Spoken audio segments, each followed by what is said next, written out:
The third game of Day 3 of the MLG CS Major has ended, and CLG have made history by becoming part of 2 NA teams who will make it to the playoffs. I'm with JDM, who had a phenomenal performance. I just want to talk generally about the game, first of all, because you and Tarek had really big performances, but is there anybody you want to thank on your team who also was a key part of making that happen? I mean, obviously all the players, but somebody who's maybe providing valuable information, another standout player today. I mean, I would say my whole team, man. My whole team did awesome. Everyone at one point did something that changed the game, so I think everyone deserves credit. So yeah, everyone deserves credit, and there's the extra fact that this is you've played in majors twice, right? Yeah, that's my third major. Yeah, and Cutler, Tarek, and Hayes have played 3, I think. Yeah, so how does it feel for you guys to now finally, after all these group stage exits, to move to the playoffs? I just am so stoked. I can't even express like how I feel. I've wanted this so bad, and finally it happens, and you know we get to play in front of a lot of NA fans, so that's the best part about it. And of course, you have to keep in mind the fact that this guarantees that an NA team will make the semifinal as well. Yeah. And I'm sure you're stoked, even aside from the battle with Liquid, for the fact that that's going to set another precedent in history, I assume. Yeah, I mean, we weren't really trying to think about that at all. We were just trying to focus on the BO3, but now that's over with, it's pretty sick that we know that one NA team is going to be in the semis, so that's pretty cool. And speaking of the BO3, so Cash was their pick, but it looked pretty sloppy for them, especially. I mean, they had a comeback against you guys in the first half, I think, right? They got 7 rounds straight? Yeah, I don't remember Cash. I just remember we played sloppy. I just remember us playing sloppy. And I think there was one round on T-side, too, that we were starting to make a comeback. It was like, I don't know, 14-11, 14-12 or something like that. And we ran out of time. I think it was 14-12. And we ran out of time and didn't execute B. And that was like, I don't know, that was kind of aggravating. But, I mean, we got past that and, you know, focused for the next 2 maps. Well, what I thought was interesting was I was standing behind Gambit, and they, even though they won the map, they were, let's use this colloquial word, tilted. So did you guys get a feeling that, you probably didn't hear, but did you feel like they were also not playing their peak performance? Did that like boost your morale? Yeah, I think it was good that we made a comeback. I think that was a big part of it. I think we were down like 14-7. And we got it back to 16-12 or 16-13, one of the two.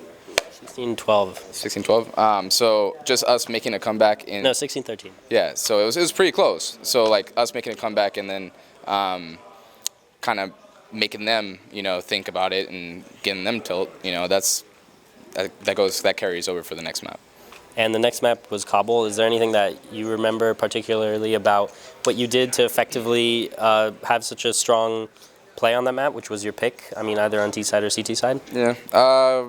You know, Cutler tells me that drop control is crucial. Because we had an interview and he said that. Is that another? You continue with that philosophy of drop control? Yeah, I think so. I think that is pretty crucial. Me maybe even going upper B and like just, you know, going for picks or spotting, like getting intel that there's no one upper B. So then we can try to rotate someone over to A side if I'm ever B side. I think that's kind of crucial for us on CT for Kabul. It's getting intel because, you know, if they take over A real quick and we have no one rotated, it's hard. Sometimes it's hard to like retake. So. And then of course there was Mirage, which another thing that people said about Gambit was that they'd seen even less of Gambit's Mirage.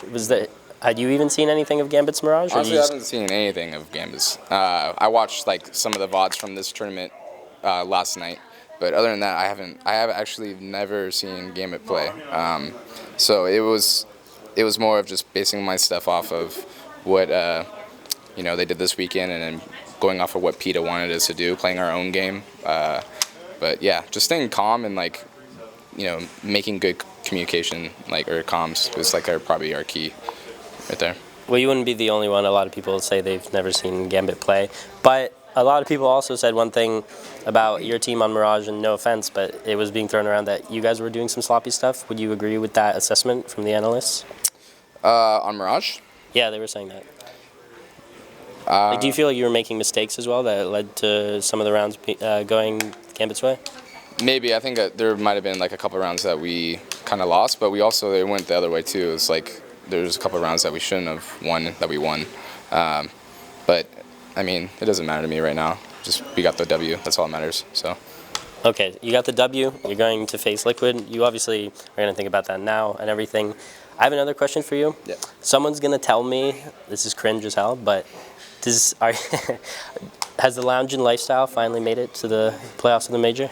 Yes. I mean, I'm going to continue lounging for the rest of my days, and hopefully we'll do work, in the playoffs. So. Okay. Thanks for the interview. Just spoke with JDM. He killed it for CLG, and now there's 2 NA teams in the playoffs, and they're legends. So legends. So no more plebs. So yeah, and there's still Virtus Pro and G2. So keep watching HLTV.